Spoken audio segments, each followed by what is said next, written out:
He's come to say hello. He's doing his best to be my little trinket today. Aren't you, darling?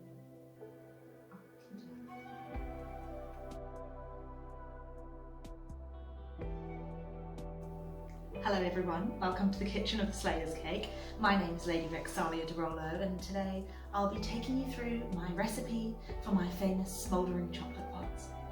Join me, let's have some fun. Step 1, we're going to get ready these ramekins in which we're going to cook the dessert toward the end. If you don't have anything like this in your house, that's alright. Try to use an oven-safe mug or even a muffin tray. The cooking time may vary a little bit if you are changing it like that, so just keep more of an eye on it when it's in the oven, but that is still fine. And what we are going to do is just grease these with a little butter, so I'll let you get on with that and I'll do mine. And with them all greased, we just put them aside until the end of the cook.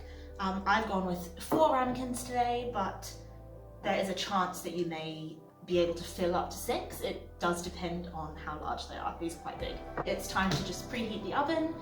That will be 200 degrees Celsius, or for you Americans out there, 400 degrees. Next up, we're just going to collect a large bowl of some kind to do your mixing, and we're going to use butter and sugar.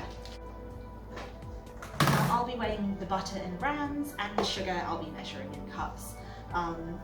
There will be alternate measurements on the recipe when it does come out, so don't worry too much about that.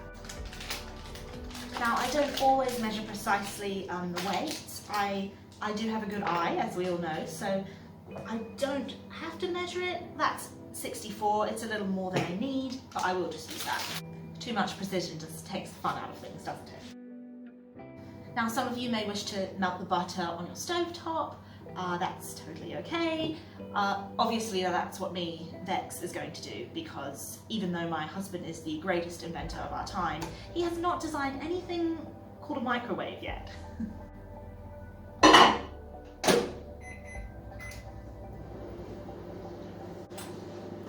Brilliant. Now once the butter is all melted, we're going to add the sugar, and that's just 1/4 cup of that.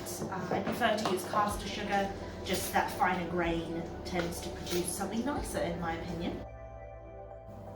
Once you've got the butter and the sugar in there, we're just going to be beating it until creamy.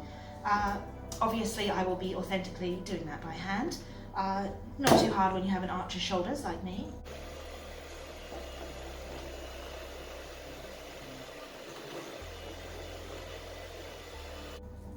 And there you go, you're all finished with that, and we have this lovely light creamy colour. Absolutely delicious. Now I've got to wash my hands.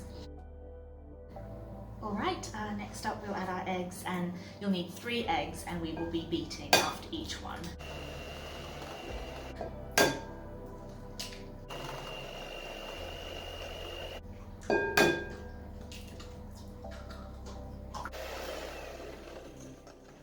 And once that's fully incorporated, you can stop beating it. Don't worry too much if you are seeing little chunks and lumps of butter. I've got that going on in mine. When you add the melted chocolate, they will be melted into the mix again. And it's time for the dry ingredients. So 1/3 cup of flour and a wee pinch of salt.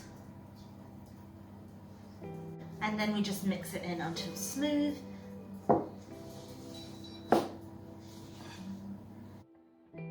Now comes the melted chocolate, so I will put this aside for a moment. Actually, I should clean up my workspace. Oh my goodness, that's egg white on my hand. That's alright, that's totally fine. When you're married to Percival de Rollo, you get used to a little creative clutter. Now it's totally up to you what sort of chocolate you use. This is a wee plug for a New Zealand made brand called Whittaker's for all the Kiwis out there. But really, just use whatever you have around. It depends how rich you like the flavour as to what percentage you use. I would recommend above 50%, mine is 62%. And that's a whole block of 250 grams that we're using today. Look at that gold paper, gorgeous. Alright. Do try to snap it up a little smaller just to make that melting process a bit quicker. Once again, there is more than one method you could use to melt this. Again, that strange word microwave is just floating in my mind. But you can also use a double boiler over the stove pot, and that will just give you a more even melt and more control over how it's melting, because you can mix it as it goes. For those who've never used a double boiler method before, I just put a little water into this pot, and I'll get that boiling on the stove, and then I just will slot the glass bowl into the top, stirring it as we go, and the boiling water underneath will melt the chocolate. Apologies for the wee jump cut there, my phone ran out of storage. What we did was we took the melted chocolate and added it to our butter mix about a quarter at a time, and we just stirred it in after each of those times and ended up with our fully incorporated mixture. We just put it in the oven for about 12 minutes, and I will keep checking on it as it goes, just to make sure that we are getting the right texture that we want. Now, as I mentioned earlier, it is a good idea to check your chocolate pots as they're cooking, and mine are ready earlier than I expected. So it is about 10 minutes in now, and they are looking to the level that I like them. So I'll just show them to you now as I take them out. Right, so this is the point where I like them, still quite gooey in the middle, so they're quite gorgeous little shapes here. So then we want to tip it out, so we grab our oven gloves and we we don't hold them upside down like that.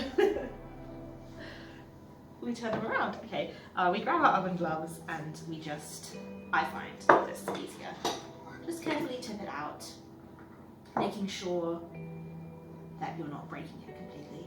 And there you have a gorgeous little chocolate pot, and I will have mine with ice cream. So I'll just take a little bit right there on top.